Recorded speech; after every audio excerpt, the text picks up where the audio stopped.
इधर अजीत पवार के निधन के बाद अब सवाल उठ रहा है कि आखिर अब एनसीपी की कमान कौन संभालेगा।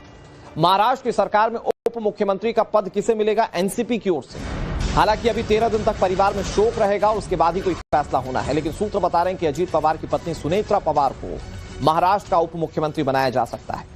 सूत्र यह भी बता रहे हैं कि इस मुद्दे पर प्रफुल्ल पटेल, छगन भुजबल, धनंजय मुंडे और सुनील तटकरे ने सुनेत्रा पवार से मुलाकात की। सुनेत्रा फिलहाल राज्यसभा की सांसद है, लेकिन अगर महाराष्ट्र का उप मुख्यमंत्री पद संभालेंगी तो फिर वो अजीत पवार की बारामती सीट से चुनाव लड़ सकती हैं और बेटे पार्थ पवार राज्यसभा जा सकते हैं। ये कुछ ऐसे समीकरण हैं जो इसमें बनते हुए दिख रहे हैं।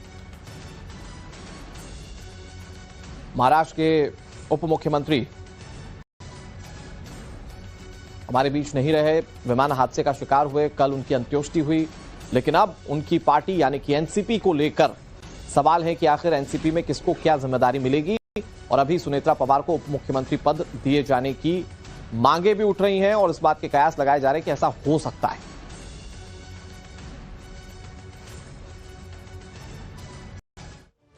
और मैं आपको कुछ इक्वेशन समझाने की कोशिश करता हूं कि अजीत पवार के उत्तराधिकारी परिवार में से कौन कौन हो सकते हैं, दावेदार कौन कौन है। तो उसमें सबसे पहले पत्नी सुनेत्रा पवार, जो कि खुद राज्यसभा की सांसद, सामाजिक कार्यकर्ता हैं और संभवतः इनको उप मुख्यमंत्री पद दिया जा सकता है। इसके अलावा बेटे पार्थ पवार का नाम भी चल रहा है, क्योंकि 2019 का लोकसभा चुनाव उन्होंने लड़ा था।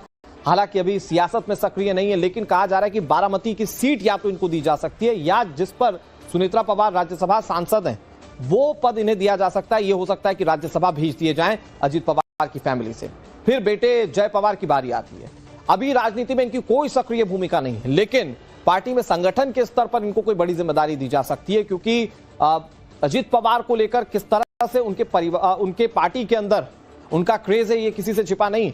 और ऐसे में उनके पूरे परिवार को इस पार्टी में इंटैक्ट किया जा सकता है, कुछ बड़ी जिम्मेदारियां दी जा सकती हैं। ये कहा जा सकता है कि आप पार्टी को संभालिए। और ये वो 3 बड़े चेहरे हैं, इन 3 बड़े चेहरों पर हो सकता है कि अजीत पवार के उत्तराधिकारी होने का दारोमदार हो।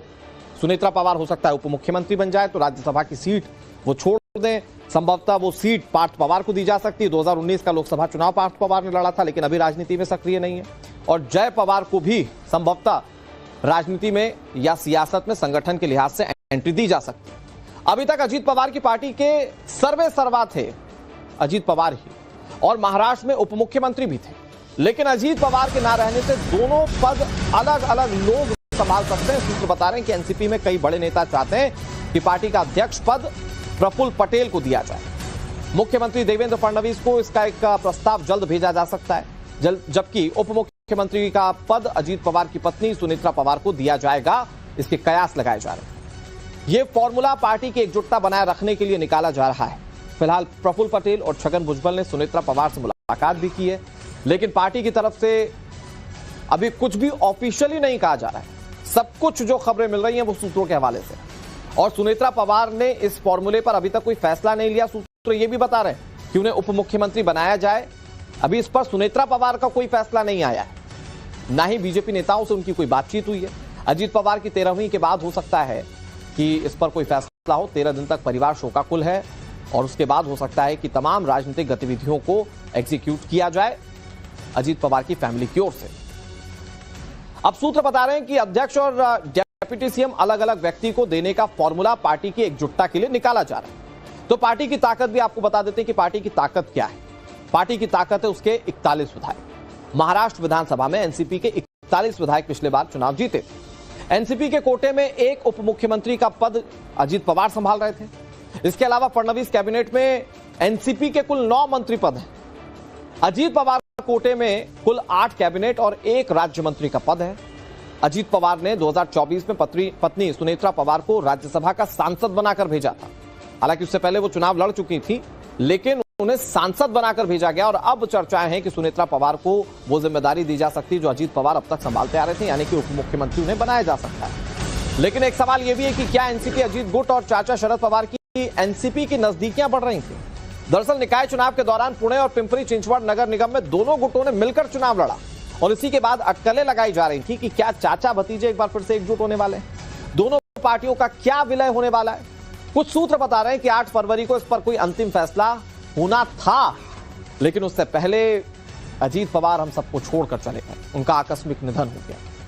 शरद पवार गुट के नेता राजेश टोपे ने दावा किया कि सब कुछ तय हो गया था, सिर्फ मर्जर होना बाकी था। यही वजह थी कि घड़ी निशान पर ज्यादा उम्मीदवार उतारे गए थे पिछले निकाय चुनाव में। लगभग मर्जर का डिसीजन हो चुका था, अजीत दादा के सामने ही हो चुका था।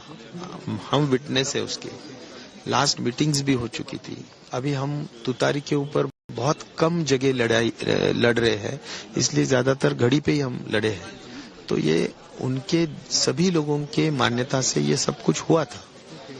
सब कुछ सिर्फ अनाउंसमेंट बाकी था जो जिला परिषद के चुनाव के बाद हो सकता था।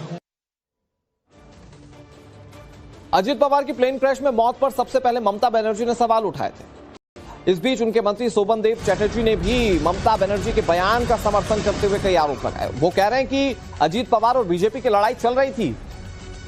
शोभन देव चटर्जी आरोप लगा रहे हैं कि बीजेपी सत्ता के लिए कुछ भी कर सकती है, ऐसे में प्लेन क्रैश की निष्पक्ष जांच होनी चाहिए। कृषि मंत्री हैं पश्चिम बंगाल के शोभन देव चटर्जी, ममता बनर्जी के बहुत करीबी माने जाते हैं। अजीत पवार ने बीजेपी के साथ थोड़ा लड़ाई शुरू हो चुकी है, तो बीजेपी सब कुछ कर सकता है। वो खून भी कर सकता है, प्लेन क्रैश भी कर सकता है, बीजेपी सब कुछ कर सकता है पावर के लिए, पावर में रहने के लिए। और किस लिए बोला मालूम नहीं है, लेकिन जिस प्लेन में क्रैश हुआ है उसमें 1% चांस है दुर्घटना का, वही प्लेन में क्रैश हो गया। तो इसीलिए तो सबको को तो कोई ना कोई डाउट तो होगा ही, इसके लिए इंक्वायरी होना चाहिए जरूर। और राकेश हमारे सहयोगी इस खबर पर ज्यादा जानकारी के साथ जुड़ गए। राकेश, शोभन देव चटर्जी, उससे पहले ममता बनर्जी सवाल उठा रही थी कि मामले की निष्पक्ष जांच होनी चाहिए। पूरा विपक्ष दबी जुबान में यही मांग कर रहा है।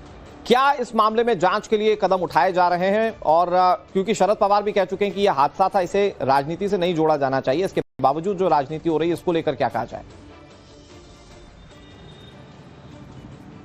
जी बिल्कुल, देखिए खुद शरद पवार ने, उसके बाद में देवेंद्र फडणवीस ने भी इस मामले पे दुख जताया कि इतने बड़े नेता का निधन हो गया। उसके बाद में कुछ सियासी जो पर्सनालिटीज है वो इसके ऊपर पॉलिटिक्स कर गई, राजनीति कर गई, बेहद दुखद है। और ऐसे में परिवार जो है खुद ये मान चुका है कि ये हादसा था, इसमें कोई साजिश नहीं है।